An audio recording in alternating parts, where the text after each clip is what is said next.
This file will address part 2 of the lab assignment on transportation models. The starting point is the model completed to solve part 1. In part 1, capacity exceeded demand. But in part 2, we're going to change the demands from some of the customers so we see a different scenario where demand exceeds capacity. I'm going to begin by copying the tab that was used to solve part 1. So I'm going to right click on the tab name, do move or copy, create a copy, and then move it to the end.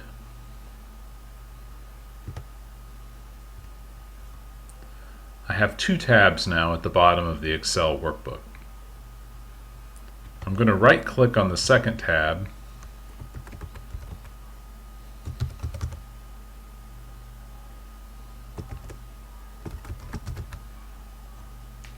and rename this tab Capacity Less Than Demand, because that will be the scenario once we enter the new demand values.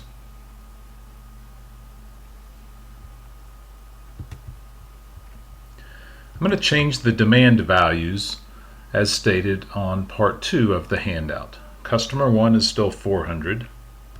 Customer 2 is now 500. Customer 3 is 400. Customer 4 is 400. Customer 5 is now 500. And customer 6 is also 500.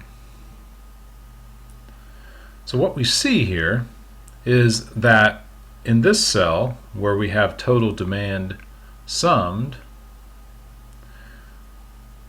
we can see that the total of all demand from all customers now exceeds capacity. The total of all demand is 2,700 and capacity is 2,500.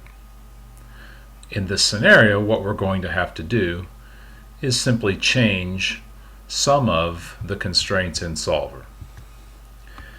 First of all, we're going to have to use all of our capacity to meet as much demand as possible. So the capacity constraints will change to equalities. When I change these signs that are typed into the Excel spreadsheet, remember that doesn't change anything in Solver. We will have to go into Solver and change those constraints. Let's look at the demand constraints closely.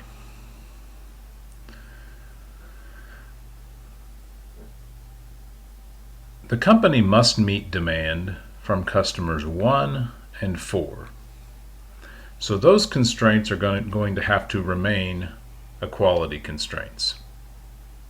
There are a number of different ways that we can set up these constraints, but for right now, to change our spreadsheet as little as possible, I'm simply going to leave the equalities here for customers 1 and 4.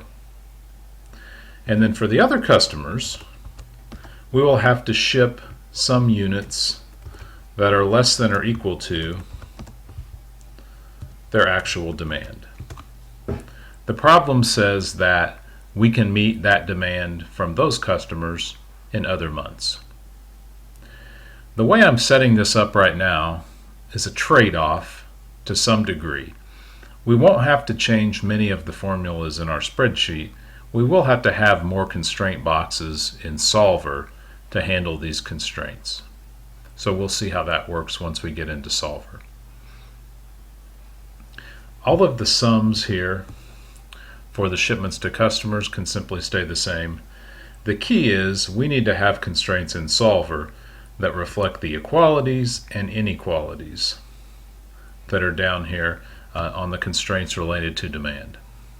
Probably the best thing to do so that we don't get too confused when we go into Solver will be to just delete the constraints that are there.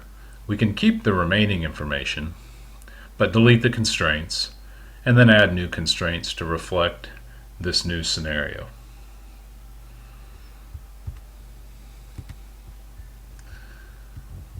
So I'll open Solver And for the moment, go ahead and delete the constraints that we have. Let's deal with the capacity constraint first. The sum of the shipments from each plant is in this range in column H. Because we have to use all capacity to meet as much customer demand as possible, these are going to be equality constraints.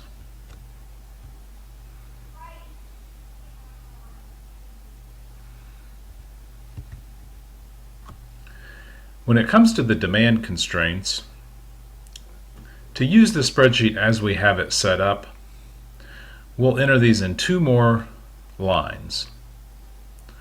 It will create a couple of redundant constraints, but I think it will be the easiest in the long run.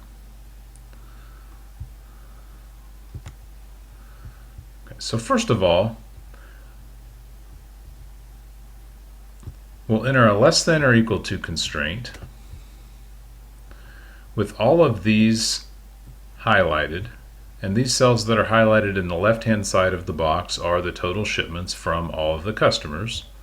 We'll keep that as a less than or equal to, and then we'll highlight the demand values. Now I enter this constraint with the understanding that there are two customers who have to have their demand met exactly, but we'll handle those through two additional constraints in Solver.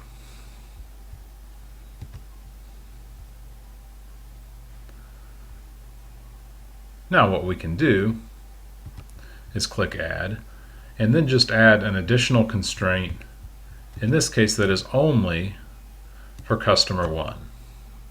Customer 1 also has, as part of the last set of constraints, a constraint that its shipments are less than or equal to demand. So now by just entering a constraint that's equal to demand, that's a stronger constraint. It's not going to be any problem that it's customer 1 is part of the other constraint as well, because this constraint is a stronger restriction. We'll do the same for customer 4.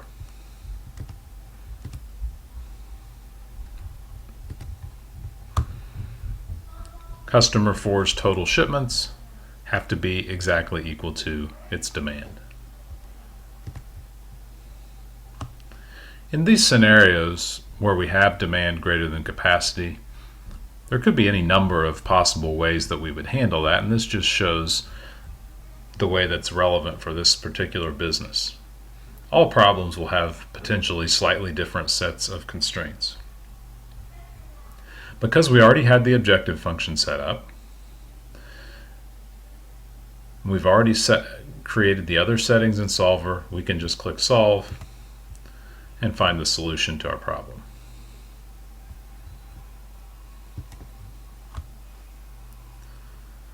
So the total cost is $17,500.